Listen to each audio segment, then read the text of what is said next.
అట్లానే 47 నియోజకవర్గాలలో బీఆర్ఎస్ కండువా బాజాప్తా కప్పుకొని, గులాబీ కండువా బాజాప్తా కప్పుకొని ఎక్కడికి పోతే అక్కడ రావుల చంద్రశేఖర్ రెడ్డి గారిని రిక్వెస్ట్ చేసి భవన్ నుంచి అక్కడ ఉండేటటువంటి బీఆర్ఎస్ నాయకులకు అఫీషియల్ కమ్యూనికేషన్ చేపించి ప్రతి ఒక్క బీఆర్ఎస్ నాయకుల కార్యకర్తలకు మాట్లాడి ఆయా పర్యటనలకు వెళ్ళినప్పుడు అందరినీ కలుపుకొని బాజాప్తా గులాబీ కండువా వేసుకొని 47 నియోజకవర్గాలు నవంబర్ 23, 2024 నుండి ఈ రోజు వరకు నేను పర్యటన చేసి అనేక ప్రజా సమస్యల మీద మాట్లాడడం జరిగింది. మరి ఇవన్నీ పార్టీ వ్యతిరేక కార్యకలాపాలు అన్నది నాకు అర్థం కాలేదు. ఎట్లా వ్యతిరేక కార్యకలాపాలు అవుతాయన్నది కూడా ఒకసారి పార్టీ పెద్దలు పునరాలోచించుకోవాలని చెప్పి నేను రిక్వెస్ట్ చేస్తూ ఉన్నాను.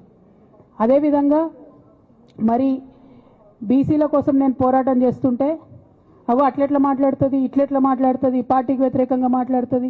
అరే నేను కాంగ్రెస్ పెద్దల మీద ఒత్తిడి తీసుకొస్తుంటే బీసీలకు 42% అమలు చేయాలంటే ఏది పడితే అది చిల్వల్ పల్వల్గా నా మీద రాపించడం, ప్రచారం చేయడం, చాలా దారుణమైనటువంటి పనులు పార్టీలో ఉన్నటువంటి కొందరు పని కట్టుకొని కత్తి కట్టుకొని నా మీద చేయడం జరిగింది. అట్లానే నేను ఒక మాట ఏమన్నా, సామాజిక తెలంగాణ సాధన కోసం నేను కట్టుబడి ఉన్నా అన్న. మళ్ళీ తప్పేముంది? అసలు నాకు జన్మనిచ్చినటువంటి నా తండ్రి, ఈ ప్రాణాన్ని భిక్షగా ఇచ్చినటువంటి నా తండ్రి, ఆయన చిటికెన వేలు పట్టుకొని నేను ఓనమాలు నేర్చుకున్న ఉద్యమాలు ఎట్లా చేయాలని, ఆయన చిటికెల వేలు పట్టుకొని ప్రజలంటే ఏంది, ప్రజా సమస్యలు అంటే ఏంది, ఎందుకోసం దాని మీద గలమెత్తాలని చెప్పి నేను నేర్చుకున్నా. ఆ నాయకుడి స్ఫూర్తిగానే నేను సామాజిక తెలంగాణ మాట్లాడినా. భారతదేశం మొత్తంలో ఇన్ని రాష్ట్రాల్లో ముఖ్యమంత్రులు అయితే 75 ఏళ్ళ స్వతంత్ర భారతదేశం, 79 ఏళ్ళు స్వతంత్ర భారతదేశంలో దళితులకి 3 ఎకరాల భూమి ఇస్తా అని చెప్పినటువంటి ఏకైక గొప్ప నాయకుడు కేసీఆర్ గారు. ఆయన దగ్గర నుంచే కదా నేను సామాజిక తెలంగాణ ఎజెండా నేర్చుకున్నది. బీసీలకు ఎవరు వృత్తి పనిదారులు ఉంటే వాళ్ళకి చేయూతనిస్తా అని చెప్పినటువంటి ఏకైక ముఖ్యమంత్రి కేసీఆర్ గారు. చెప్పినట్టుగా డబ్బులు ఇచ్చిండు కూడా. ప్రతి కులాన్ని కాపాడుకునే ప్రయత్నం చేసిండు. అది కాదా సామాజిక తెలంగాణ? నేను మే 1 నాడు లేబర్ డే రోజు మాట్లాడితే దాన్ని చిల్వల్ పలువలు చేసి సామాజిక తెలంగాణ పేరుతోని కవిత పార్టీ పెడుతుందని చెప్పి నేను నిన్న చెప్పిన 2 పేర్లు పని కట్టుకొని నా మీద దుష్ప్రచారం చేసిండ్రు. నేనేమైనా తప్పు మాట్లాడినా? బీఆర్ఎస్ పార్టీ వ్యతిరేకమా సామాజిక తెలంగాణ నినాదానికి? బీఆర్ఎస్ పార్టీకి సామాజిక తెలంగాణ అవసరం లేదా? భౌగోళిక తెలంగాణ వస్తే సరిపోతుందా? బంగారు తెలంగాణ కావాలని కేసీఆర్ గారు ఇచ్చిన నినాదమే కదా. బంగారు తెలంగాణ అంటే ఏంది? హరీష్ రావు ఇంట్లో బంగారం ఉంటే, సంతోష్ రావు ఇంట్లో బంగారం ఉంటే బంగారు తెలంగాణ అవుతుందా? కాదు కదా. ప్రతి ఒక్క సమాజం బాగుంటేనే బంగారు తెలంగాణ అవుతుంది. నేను అదే కదా మాట్లాడినా.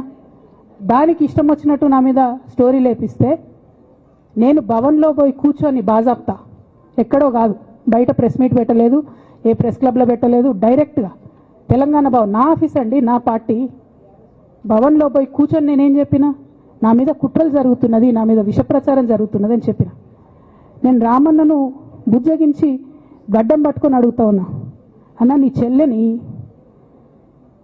ఒక మహిళా ఎమ్మెల్సీని మన పార్టీ ఆఫీస్లో కూర్చొని నా మీద కుట్రలు జరుగుతున్నాయని నేనంటే మీరు వర్కింగ్ ప్రెసిడెంట్గా ఉన్నారన్నా, ఫోన్ చేయరా అన్న నాకు? ఏమైంది బేటా, ఎందుకు బాధపడుతున్నావు అని ఫోన్ చేయరా? ఇది ఎప్పుడు జరిగిన ఇన్సిడెంటు? లీక్ కాకముందు, నేను నా కొడుకు గ్రాడ్యుయేషన్కి అమెరికా పోకముందు, అంతకుముందే. మరి మీరు వర్కింగ్ ప్రెసిడెంట్ కదన్నా, నేను పార్టీ ఎమ్మెల్సీని కదా. చెల్లెలు అన్న బంధుత్వాలు పక్కన పెడదాం ఒక్క నిమిషం. ప్రొఫెషనల్ సెటప్లో ఒక పొలిటికల్ పార్టీలో ఒక మహిళా ఎమ్మెల్సీ భవన్లో కూర్చొని నా మీద కుట్రలు జరుగుతున్నాయంటే మీరు మాట్లాడినరా అన్న?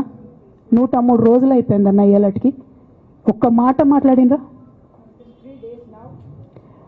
కేసీఆర్ గారు దగ్గర నుంచి కమ్యూనికేషన్ రావాలని నేను ఎక్స్పెక్ట్ చేయలే. వారు పెద్దవారు, వారికి అనేకమైన పనులు ఉంటాయి. మొత్తం పార్టీని ఇప్పుడు పునర్నిర్మించుకోవాల్సిన అవసరం ఉంది. తెలంగాణకు జరుగుతున్నటువంటి అన్యాయాన్ని వారు ఎప్పటికప్పుడు దిశానిర్దేశం చేయాల్సిన అవసరం ఉంది. కానీ వర్కింగ్ ప్రెసిడెంట్ గారి దగ్గర నుంచి ఫోన్ రాకపోవడం మాత్రం ఒక మాట అనిపించింది నాకు. నేను కేసీఆర్ గారి బిడ్డను, నేను కూర్చొని ప్రెస్ మీట్ పెడితేనే రెస్పాన్స్ రాలేదంటే మరి ఇంకో మామూలు మహిళా కార్యకర్తకు బీఆర్ఎస్ పార్టీలో మన అన్యాయం జరిగితే రెస్పాన్స్ వస్తుందా? నాకైతే అనిపించలేదు. వస్తుందేమో నాకు తెలియదు. కానీ నేను ఒక మాటకు నాకు సంతోషం అనిపించింది. నాకు నోటీస్ రాగానే అక్కడ మహిళా ఎమ్మెల్సీలు కూర్చొని, మహిళలందరినీ కూర్చొని, ఫస్ట్ టైం అనుకుంటా భవన్లో 5 మహిళలు కూర్చొని ఇండిపెండెంట్గా ప్రెస్ మీట్ మాట్లాడింది. చాలా సంతోషం. ఇటువంటి అంతర్గత ప్రజాస్వామ్యం రావాలనే నేను కోరుకున్నా. మహిళలకు, ఎస్సీలకు, ఎస్టీలకు, బహుజనులకు కోటరీల అడ్డంకులు లేకుండా యాక్సెస్ రావాలి.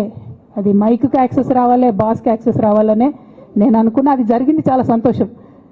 నన్ను సస్పెండ్ చేసినాక అయినా పర్లేదు, కానీ జరిగింది. నిన్న మహిళలందరూ కూర్చొని మాట్లాడి నేనేమంటున్నా అంటే, కేసీఆర్ గారు, కేటీఆర్ గారు, నేను, మా కుటుంబం, మాది రక్త సంబంధం.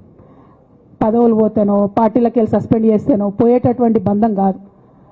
కానీ ఎవరైతే వెస్టెడ్ ఇంట్రెస్ట్ ఉన్న పార్టీలు ఉంటారో, పార్టీలో ఉండి కేవలం డబ్బు సంపాదించుకోవాలనేటటువంటి ఒక ఆలోచనతో, వ్యక్తిగత లబ్ధి పొందాలనేటటువంటి ఆలోచనతో ఉన్నటువంటి వ్యక్తులు, వాళ్ళకి కావాల్సింది ఏంది? మేము ముగ్గురం కలిసి ఉండొద్దు, మా కుటుంబం బాగుండొద్దు, మా కుటుంబం విచ్ఛిన్నమైతేనే వాళ్ళకి అధికారం వస్తుంది.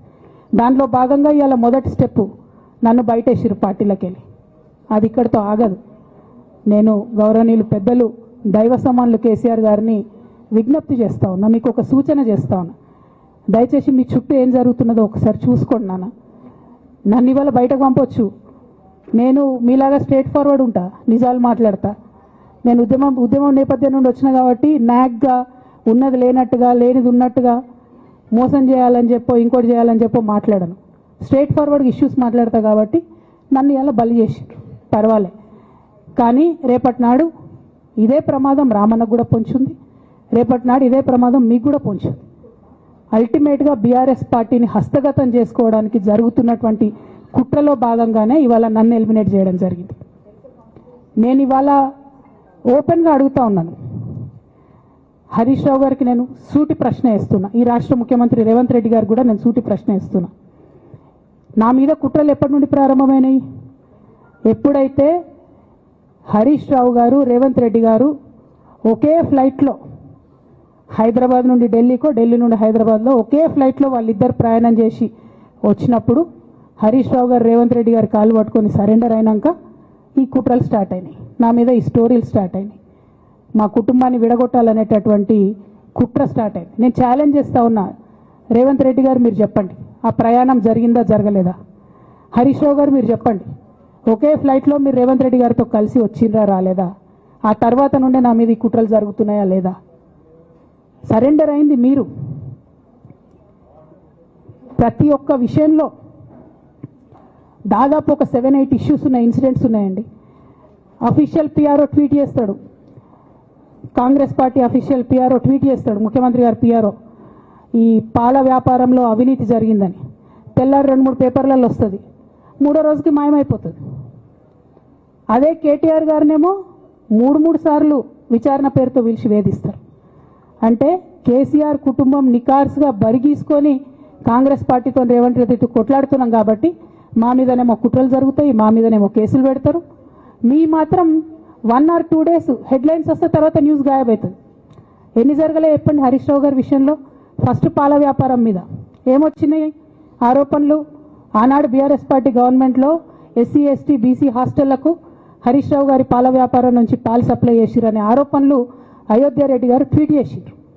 గతం 2 రోజులు పోయిన ఆరోపణ. ఎందుకు? సరెండర్. నెక్స్ట్ ఒక అభియోగం చేసిరు